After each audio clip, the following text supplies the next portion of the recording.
What's going on, guys? All right, I'm pretty excited about this. I seen one of these Saturday down at Blackstone shooting.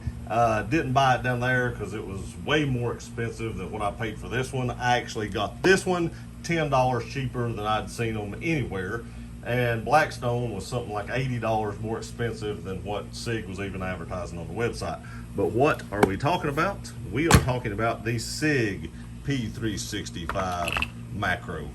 This is really the first time I looked at it. I looked at it in the store, but you know, I just basically looked at it and said I'll take it, and we put it in the box. So it comes wrapped in this. You do get two 17-round magazines. You can see I haven't even taken this one out of the plastic yet. So this is a very, very first look at this. This magazine needs to have some oil on it or something. It's pretty dull. You can see that in the video. Comes with a loader, comes with a chamber indicator, books, decal, you know, that's pretty much it.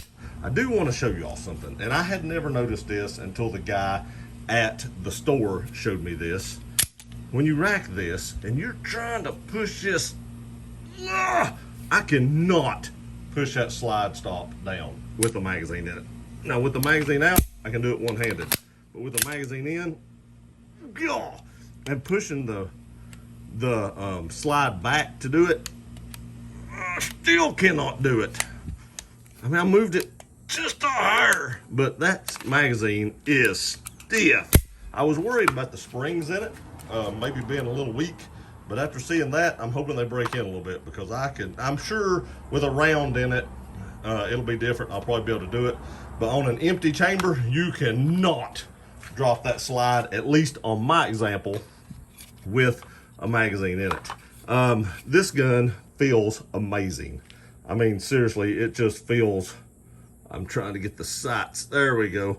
It just feels amazing in the hand. I thought this gun was going to be way bigger than it actually was when I seen it. And when I started seeing pictures of it, I was like, I don't think I want this because it looks huge.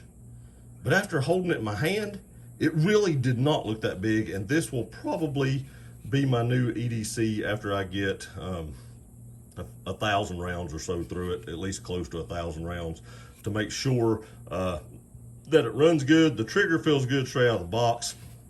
Let's check that bad boy out here. A little bit of creep right there, hit a wall, fire. It's a little stiff, reset, decent.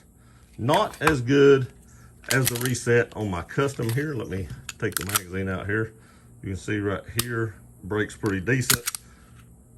Resets way quicker. But the good thing about this is, if I really like this factory custom, you know, trigger mechanism, trigger group, I can actually put it in this gun. It'll just fit right in. And I may wind up doing that if I carry this. I may take the custom fire control unit out of my Zev custom that I built and put it in this, and I'll have the exact trigger I want. But this trigger really may not be bad enough to do that. Actually, let me go get my trigger gauge. We'll gauge it. Okay, so first we'll do the custom fire control unit just to see what it pulls at. If I can get it, it don't like staying in the middle. 413, that's a little high. Usually it's lower than that. Let me try this again. It was rolling. It's hard to do this around the camera. 3 pounds pretty much on the dot. Let's see what the X macro pulls. Now, I do have almost probably about 800-900 rounds through that custom fire control unit, so it may be a little lighter broke in, but this one is straight out of the box. 3.5, that is towards the bottom of the trigger. It's just easier to check that on the bottom, but that's where I check the other one at. 4.2, that was up more towards the middle. One more time. 3.9, so you're under 4 pounds on this trigger, somewhere around right in here, which is really good, and that is probably good enough for me to actually leave this trigger in there. I'll know more once I fire it. Now, I did bring out some comparisons for you guys. Since this is like a first look, I wanted to compare it. I thought about doing a separate video on this, but I've decided to just go ahead and throw it in this video as well. So the grip is naturally longer on this because it is a 17 round capacity gun. This is my custom gun. It does have a threaded barrel on it, So we will set this up back to the back. You can see with the threaded barrel, they are identical, the same length, but of course that grip is longer.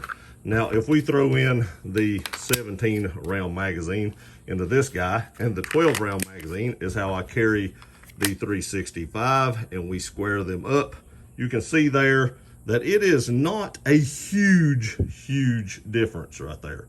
Not a huge difference at all, and you're getting 5 more rounds. Now, of course, you can throw the 15 rounder in the 365, and now you can see that the grip is actually longer on the 365 than it is the X Macro. Now, of course, we all know that the 17 round magazines will actually fit in the 365.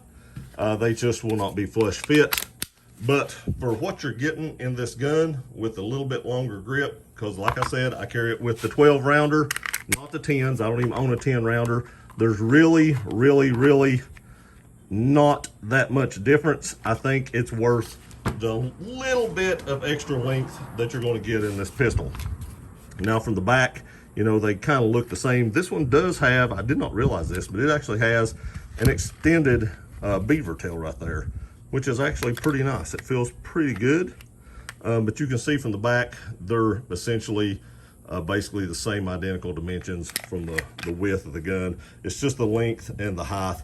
But like I said, even with mine, and I'm going from the very back here, if I blunt up the actual slides, the 365 with the threaded barrel is actually longer. If we go all the way back to the beaver tail, that's when it sets level with the front of the slide of the X Macro.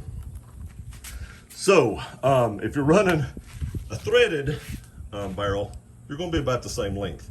Now, that is one thing that I do give a con to the X Macro, is you're not going to run a threaded barrel on this, because this has the same exact barrel length as a standard 365 does. So I do actually have a Zev barrel for this. I'm assuming I could run my Zev barrel in this gun right here if I want to. Now, I probably won't, but I actually could do that because it is just a standard, and there it is, I can't drop that.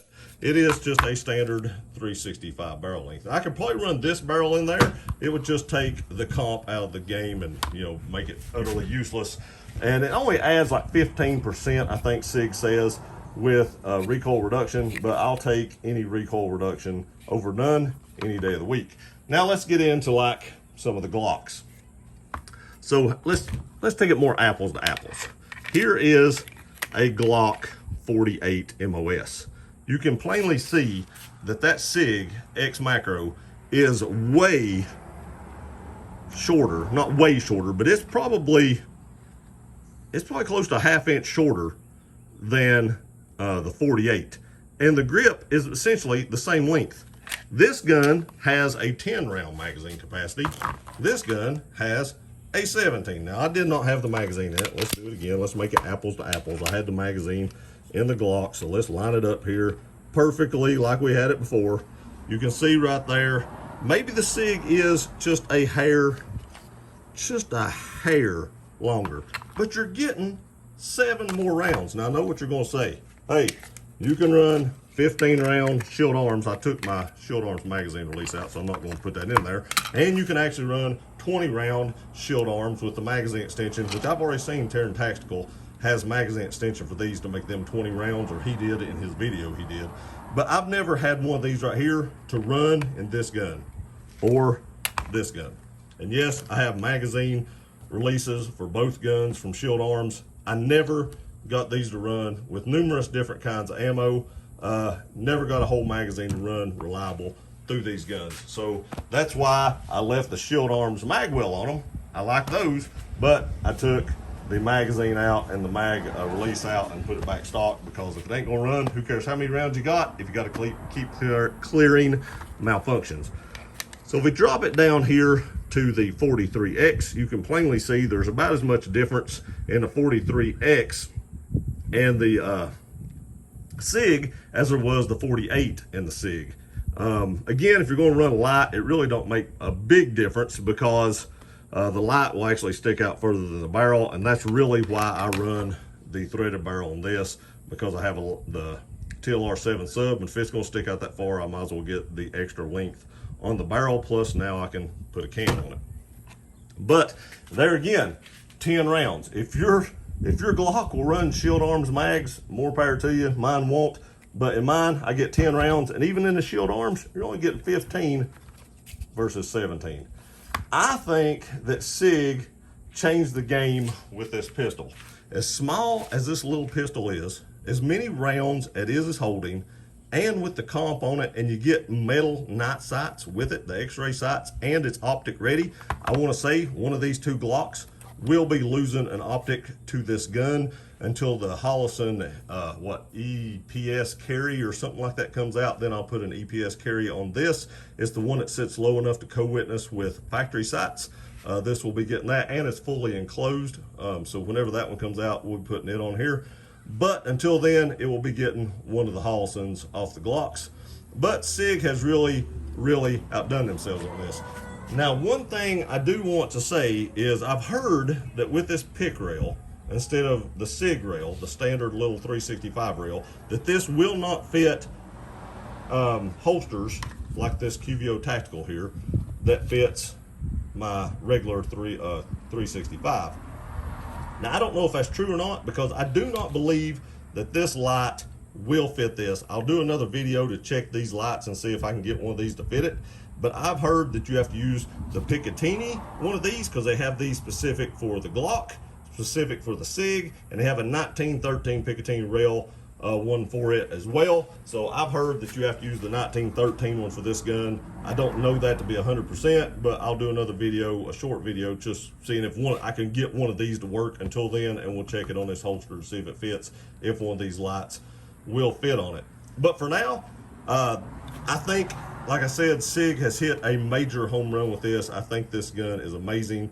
I'll do a first shots video. It's supposed to rain today, so I couldn't get out and do a lot of shooting, but I did kind of want to give you my first opinion straight out of the box, show you what come in the box, and do a comparison with other very common carry guns in today's market and very popular carry guns in today's market. I do not have a 365 XL to compare this to, but there was one beside this in the case at Blackstone, and there was very minor differences in the grip length, and you get, 5 more rounds out of the new X Macro.